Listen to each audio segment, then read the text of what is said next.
மீண்டும் இந்திய பிரதமராக நரேந்திர மோடி தான் வரணும்னு எங்களுடைய ஆசை.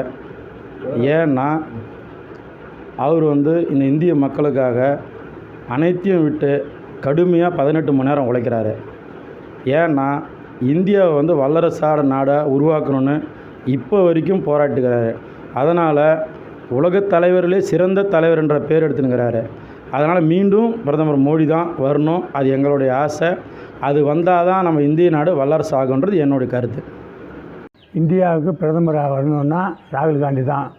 அவர் இளைஞரை நல்லா மதிக்கிறாரு, சாதாரணமாக ஆளாக நடிக்கிறாரு, மக்கள்கிட்ட ரொம்ப நெருக்கமாக பழகுறாரு. அவர் அவங்க அப்பா, அவங்க அம்மா, பாட்டி எல்லாமே நல்ல பெரிய தலைவர்களாக இருக்கிறாங்க. அந்த காரணத்தோட்டு அவர் வந்தால் இன்னும் இளைஞர்களுக்கு பூரா நல்ல வேலை வாய்ப்பு, பெண்களுக்கு பூரா நல்லா நம்புகிறாங்க. அவர் மேலே ரொம்ப பற்றுதல் ஆகிடுச்சு. அதனால தான் அவர் தான் வரணும் அப்படின்னு நாங்கள்லாம் விரும்புகிறோம். மோடி வரணும் தான் ஆசை. என்ன 10 ஆண்டுகள் சிறப்பான ஆட்சியாளர் செஞ்சுருக்காப்புல. நீர் திட்டம், கழிப்பறை வசதி எல்லாமே பண்ணி கொடுத்துருக்காப்புல. திரும்ப அடுத்த வாட்டி வந்தாப்புலனா ஏழை நிறையா செய்வாப்புல. இன்னும் 5 வருஷம் இன்னும் நல்லாவே இருக்கும் அப்படின்னு ஒரு ஆசை. கண்டிப்பாக அவர் தான் வரணும். விவசாயிகளுக்கு நல்லா ஹெல்ப் பண்ணுறாரு.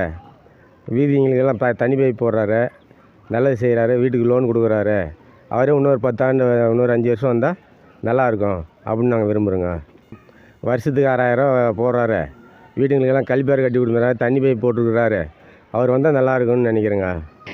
ராகுல் காந்தி பிரதமராக வந்தாருன்னா நல்லா இருக்குன்னு நினைக்கிறோம். எல்லாம் விலைவாசி ஏறிடுச்சு, ஒன்றும் எங்களால் கட்டுப்படுத்த முடியல.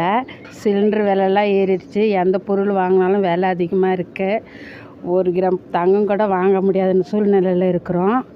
அதனால் அவர் இளம் தலைவர்ன்றதுக்கோசரம் அவர் வந்தால் நல்லா இருக்கிறோம். பெண்களுக்கு சலுகை செய்வாங்கன்னு நினைக்கிறோம்.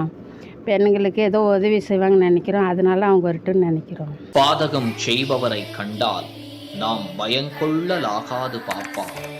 மோதி மிதித்து விடு பாப்பா, அவர் முகத்தில் உமிழ்ந்து விடு பாப்பா.